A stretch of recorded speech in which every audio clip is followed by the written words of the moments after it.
tak tahu tapi diorang terus nak laknat. Umpama benda tu dosa besar yang terus kau masuk neraka. Macam tu. Uish, apa yang teruk sangat sampai netizen doakan Nini dilaknat tu? Katanya netizen ni marah sangat sebab Nini pergi melancong ke Al-Ula Arab Saudi. Janganlah doakan sampai macam tu sekali. Nini jelaskan hanya sebahagian tempat sahaja di Al-Ula ni yang tidak dibenarkan pergi. Tapi sebelum tu nak tanyalah dekat Nini, kenapa pilih Al-Ula kalau dah tahu tempat tu tengah kontroversi kan? Trip tu sebenarnya ni nak the main purpose kita pergi trip tu adalah sebenarnya kita nak pergi Yaman. Yaman untuk misi bantuan. So alang-alang pergi nak ke Yaman tu, kita orang buat umrah sekali and rintitan daripada benda tu, so kita pergi Al-Ula. So Al-Ula tu tempat dia tak boleh deny, memang cantik. Nini pergi tu September tahun lepas tau. Ada reason kenapa Nini tak post waktu bulan 9 tahun lepas. Because waktu tu viral, baru lagi. Time tu artis Zul Arifin pergi. Memang time tu memang viral. So Nini jenis yang Nini tak nak kontroversi. Time tu hangat, lepas tu Nini pula post pergi Al-Ula. That's why time tu Nini tak post.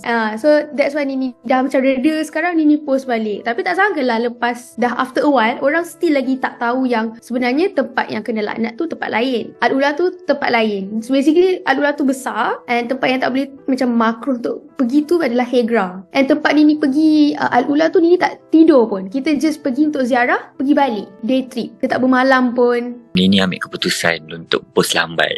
Tapi malangnya ada juga masih membuat perkara yang sama. Maksudnya masih kenapa pergi Al-Ula? Benda ni adalah kawasan terlarang. Ada tak Nini benda tu? Ada. Masa Nini post, Nini berjalan dekat atas air tu, ramai yang kata, oh kau ni tak tahu lagi ke tempat ni tak boleh pergi, kena laknat lah, haram lah, dosa besar lah, macam-macam. So that's why Nini buat explanation video. Nini cakap yang sebenarnya Nini pergi tu bukanlah untuk lawatan, sebab orang ingat suka-suka pergi. Basically kalau kita pergi tempat-tempat yang macam sejarah ni, kita belajar tentang sejarah Islam. Ada reason kenapa benda tu viral. And sebab orang yang tak pernah pergi, tak ada kemampuan nak pergi, instead of kita tak ada pergi, tapi kita belajar sesuatu daripada orang yang pergi. Sekarang kita tahulah, oh tempat tu terlarang sebab apa? Ada sejarah Islam daripada Nabi Saleh ke, daripada kaum yang kena laknat ke. So kita belajar something daripada situ. Nini nak tanyalah, kenapa Al-Ula? Sebab time tu Nini, the whole trip, macam dikatalah, the whole trip sebenarnya tujuan asal, the main is kita nak pergi Yaman untuk the tube well, kita bagi sumbangan.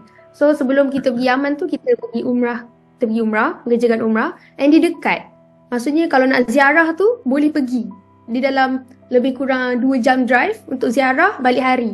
So alang-alang memang time tu pergi ni, sebab ustaz yang bawa the trip tu, Nini bukan pergi Al-Ula je. Nini pergi Pompei untuk belajar benda-benda yang tempat-tempat yang kita boleh belajar Islam. Nini ada go through tak kecaman yang diberikan netizen ni dekat TikTok Nini menyebabkan antara Nini tampil untuk beri penjelasan lah berkenaan dengan tu? Dia kata laknatlah kau. Dia umpama macam kita dah buat dosa besar tau. Sedangkan diorang, biasalah orang kalau tahu sesuatu benda tu, Al-Ula ada sejarah, tak boleh pergi kota larangan. Tapi dia dah tak baca dah yang bawah-bawah tu. And the reason kenapa, sebab diorang kata juga, kenapa pergi sedangkan tempat tu tak boleh pergi kan. Kita pergi negara Islam and dia ada sejarah Islam yang kita boleh ambil iktibar daripada benda tu. Kita pergi, kita nak nampak, oh betul, terbukti yang sejarah tu ada related. And tempat Al-Ula tu sebenarnya orang didiami je. Ada je orang. Tapi disebabkan viral, orang dah mula macam, kenapa pergi?